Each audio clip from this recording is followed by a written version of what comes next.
میں ایک دفعہ پھر گزارش کر رہا ہوں کہ عزیز مسلمانوں، جس مذہب پہ ہو بے شک اسی پہ رہو، جس مسلک پہ ہو نا اسی پہ رہو. وقت زیادہ نہیں میں آپ کا لے رہا.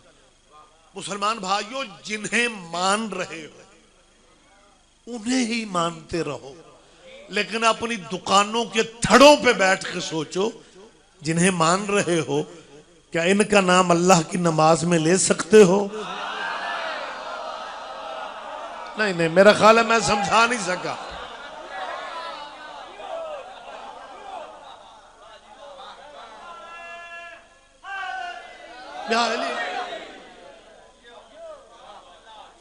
قبلہ جنہیں مان رہے ہو کیا ان کے نام نماز میں لے سکتے ہو؟ نہیں لے سکتے، کیونکہ آپ نے تو بچوں کو شروع سے سمجھا رکھا ہے کہ اگر غیر اللہ کا خیال بھی ذہن میں آئے تو نماز باطل ہو جاتی.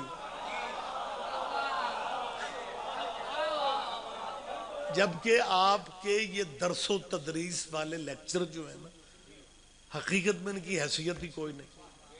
کیونکہ اگر آپ کہیں کہ غیر اللہ کا خیال آ جائے تو نماز باطل، پھر تو اس دنیا کے مسلمانوں میں سے کسی کی نماز بھی نہیں ہو رہی. کیونکہ ہر مسلمان مصلی پہ کہتے ہیں صراط الذین انعمت علیہم، اللہ راستہ ان لوگوں کا دکھا. یہ لوگ ہیں، اللہ نہیں ہے.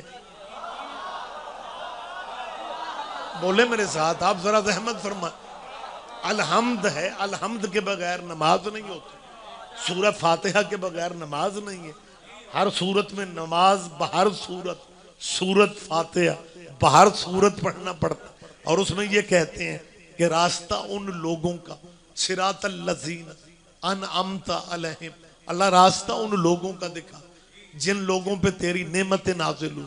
جن لوگوں پہ آپ تو کہتے تھے غیر اللہ کا خیال بھی آئے تو نماز باطل ہے، یہاں آپ کہہ رہے ہیں راستہ ان لوگوں کا دکھا. اور فرقے مذہب اپنے اپنے رکھو، زندگی کا اعتبار کوئی نہیں. ضد میں ٹائم ضائع نہ کرو، اپنے پروفیسروں سے پوچھ کے ہمیں بتاؤ یہ نعمتوں والی فیملی کون سی ہے.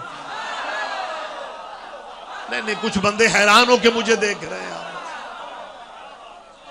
ہمیں صرف اتنا بتا دیا جائے. اور قطعاً اس آیت کا ترجمہ جتنے مذہب اس ملک میں، میں سب کی ذمہ داری لے کے کہہ رہا ہوں، کسی مسلک میں اس آیت کا ترجمہ یہ نہیں ہے کہ اللہ راستہ ان لوگوں کا دکھا جن کے پاس دولت بہت ہے. دولت والوں کا راستہ ہوتا پھر تو بڑے میاں صاحب کا راستہ ہوتا. لیکن راستہ دولت والوں کا نہیں ہے، راستہ نعمت والوں کا ہے. دیر میں نہیں کر رہا، آپ کی سوچوں سے بھی جلدی بات مکمل کر دوں گا. دولت اور نعمت میں فرق ہے. دولت کے سہارے بندہ ستاروں تک جا تو سکتا ہے، لیکن دولت کے سہارے بیٹی کی شادی پہ ستارے کمی بنا کے نہیں لا سکتا. کیا کہنے آپ جی. بہت شکریہ، بہت شکریہ. ذرا رحمت فرمائیں. صراط الذین انعمت علیہم، ان لوگوں کا راستہ. مجھے یاد ہے میرا بیسیکلی کیونکہ تعلق گجرانوالہ سے ہے اور وہ پیورلی اللہ والوں کا شہر ہے. جغرافیے کی مجبوری نہ ہوتی تو گجرانوالہ سعودی عرب کی تحصیل ہوتا. بارش جدے میں ہوتی ہے، یہ چھتریاں گجرانوالہ میں لے کے پھرتے ہیں. ایک صاحب مجھ سے کہنے لگے رضوی صاحب، میں نے کہا جی فرمائیں. کہنے لگے نماز تو میں 5 ٹائم ریگولر پڑھتا ہوں، لیکن یہ کبھی خیال ہی نہیں کیا کہ اس میں نعمتوں والوں کا راستہ مانگا جاتا ہے. یہ تو کبھی نہیں سوچا. شاہ جی آپ بتا سکتے ہیں؟ میں نے کہا جی میں نے کیا بتانا ہے، آپ کی نماز بتا رہی ہے. کہنے لگا نماز میں نعمتوں والوں کا تذکرہ ہے. میں نے کہا ہاں ہے. کہاں ہے؟ میں نے کہا سلام پھیرنے سے پہلے کیا کہتے ہو؟ کہنے لگا جی درود ابراہیمی پڑھتے ہیں. میں نے کہا وہ سنا ہے، کیا پڑھتے ہیں؟ کہنے لگے جی اللہم صلی علی محمد وعلی آل محمد، جو وہ پڑھتے ہیں میں وہی پڑھ رہا ہوں، اللہم صلی علی محمد وعلی آل محمد۔ میں نے کہا یہ نماز اللہ کی تھی، اس میں آل محمد کہاں سے آ رہا ہے؟ بھئی اللہ کی نماز میں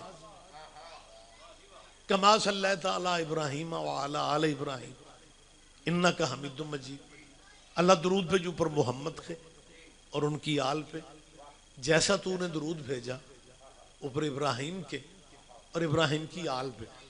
تو نماز میں جو درود پڑھا جاتا ہے نا، مسلمان پڑھتے ہیں، وہ درود ابراہیم کی آل پہ ہے۔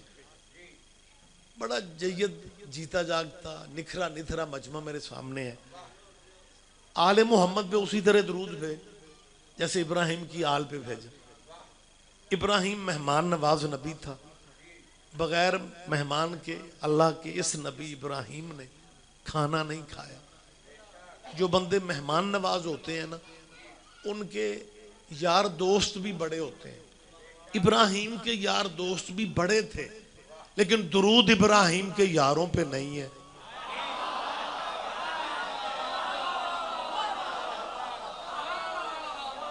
آپ میری بات سمجھ رہے ہیں؟ آپ میری بات سن رہے ہیں میں کیا کہہ رہا ہوں؟ درود ابراہیم کے جب درود ابراہیم کے یاروں پہ نہیں ہے تو پھر ابراہیم کے یاروں پہ نہیں ہے۔